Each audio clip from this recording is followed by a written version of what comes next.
Vyacheslav Gladkov, governor of the Belgorod region, openly admitted that Russian air defense systems are currently unable to intercept Ukrainian drones directly at the state border, which is why drones regularly penetrate deep into the region.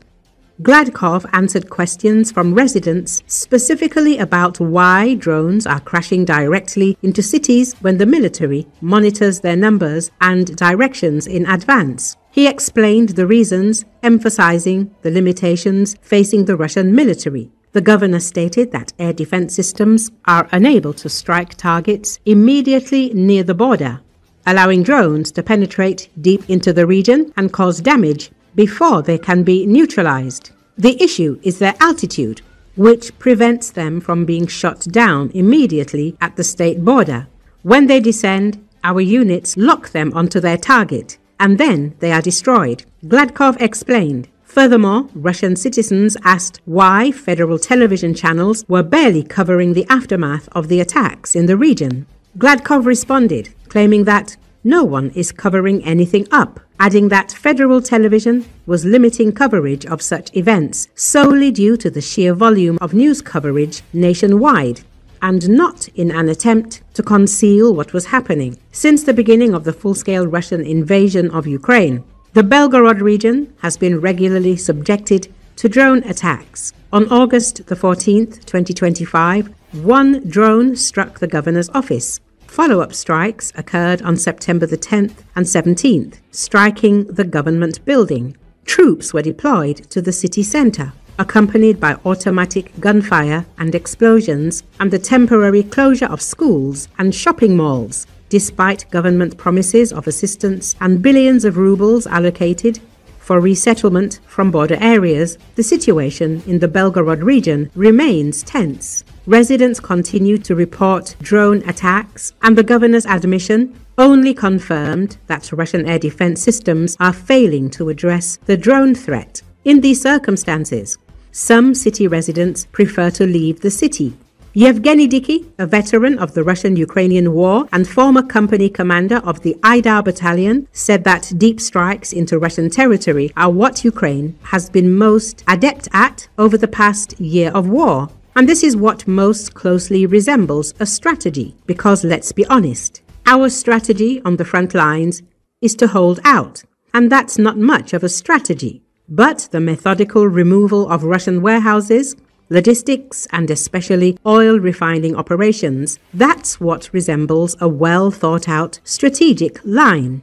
We just have to understand that it's working rather slowly, but it's really working, Dicky said. He noted that Russian air defenses intercept approximately half of Ukrainian UAVs, while Ukraine shoots down up to 90% of Russian Shaheds during airstrikes. The situation there is almost mirrored.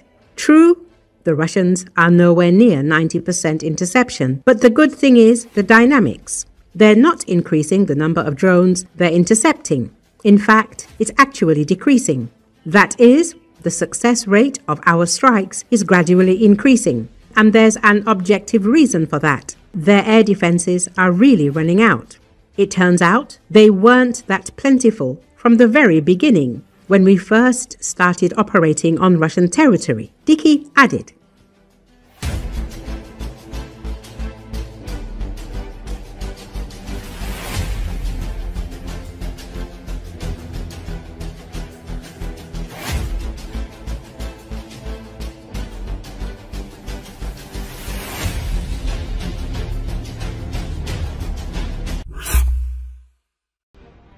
Russian dictator Vladimir Putin dated an underage mistress. Her father still receives payments from the Kremlin, according to the book The Tsar Himself by Roman Badanin and Mikhail Rubin.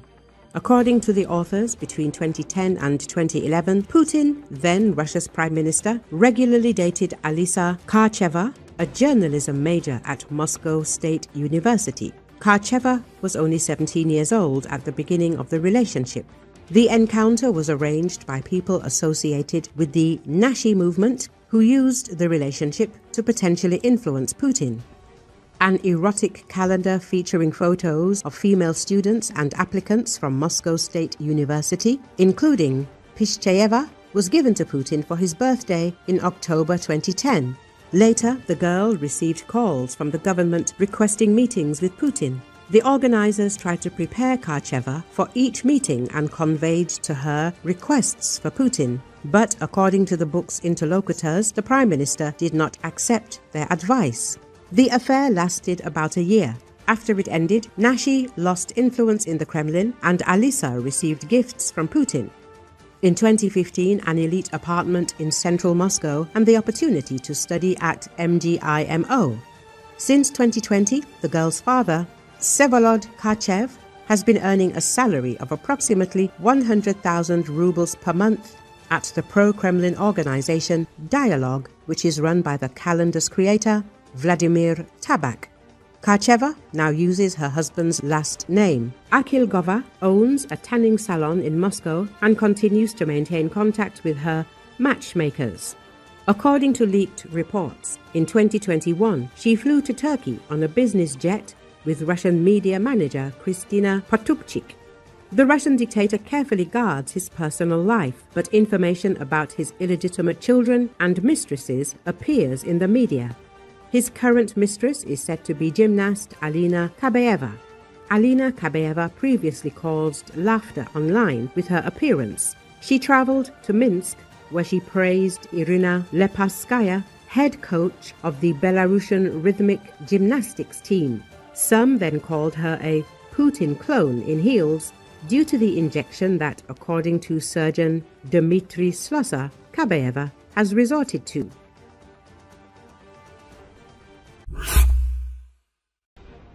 Russian political scientist Arkady Dubinov confirmed that Deputy Chief of Staff of the Presidential Administration Dmitry Kozak is leaving the Kremlin. Echo reports. According to sources in Moscow, the decision was made voluntarily, although he had previously been offered the position of Presidential Plenipotentiary Envoy to the Northwestern Federal District. Kozak has been considered one of Vladimir Putin's closest allies since the early 1990s, when they worked together in the St. Petersburg mayor's office.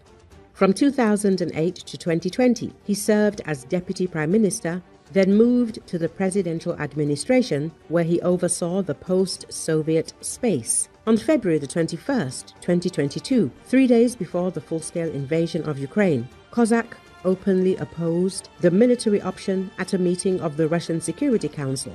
His 40-minute speech, in which he warned of the catastrophic consequences of war, was not included in the official transcript or televised version of the meeting. After the aggression began, he attempted to establish negotiations with Kiev, but they collapsed under pressure from the Kremlin. Despite formal access to Putin, Kozak has gradually lost influence in recent years. His initiatives to reform the judicial system and other areas of government were rejected. In 2024, control over the post-Soviet direction finally passed to Sergei Kuryenko, effectively stripping Kozak of his powers. According to sources close to the politician, he was deeply affected by his own involvement in the war, and seeing no way to change the situation from within, decided to leave government service. Experts note that, in fact, the inter-clan war in the Kremlin is intensifying and repressions against opponents of the war are beginning. This is also an indicator of a moral crisis in the Russian elite. Moral degradation has engulfed not just the so-called elites in Russia, but the broader public as well. The majority of the country's population supports the barbaric aggression against Ukraine, and these same people wonder why Putin hasn't wiped Ukraine off the face of the earth yet. The war has divided Russian society. Parents, poisoned by propaganda, call their children traitors for refusing to support aggression against a neighboring country. Russia's most successful and educated residents, scientists, entrepreneurs, and developers are leaving en masse. Those who oppose the war, who can't or don't want to leave, are paralyzed by fear, suspicion, and apathy.